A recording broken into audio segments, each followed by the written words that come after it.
તલોદના આંબાવાડીમાં વીજ લાઇન પર મેન્ટેનન્સ કામગીરી ન થઈ.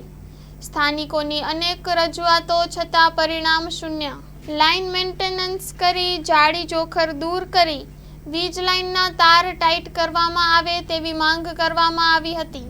11 kV વીજ લાઇન આંબાવાડી પર અનેક જગ્યાએ જાળી જોખરનું સામ્રાજ્ય હોવાને કારણે અવારનવાર લાઇન પર ફોલ્ટ સર્જાતા વીજ ઉપકરણોને મોટું નુકસાન થતાં વીજધારકોને મોટું નુકસાન વેઠવાની પાછલા ઘણા સમયની નોબત છે. સ્થાનિકો દ્વારા જાણવા મળી રહ્યું છે કે નજીકમાં આવેલી GIDCના ઉદ્યોગોની કંપનીઓને સમયસર વીજળી મળી રહી છે તો ખેડૂતોને કેમ અન્યાય?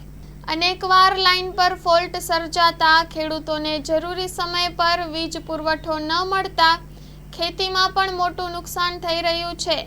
લાઇનના તાર એટલી હદે ઢીલા થઈ ગયા છે કે અવારનવાર એકબીજા સાથે અડી જતા મોટા ધડાકા સાથે વીજ ઉપકરણો, બલ્બ, પંખા, ફ્રીજ, મોટરો, મોબાઈલ ચાર્જર જેવી અનેક ઇલેક્ટ્રોનિક ચીજવસ્તુઓ બળી જતા આંબાવાડીના લોકોને લાખો રૂપિયાનું નુકસાન થતું હોય છે.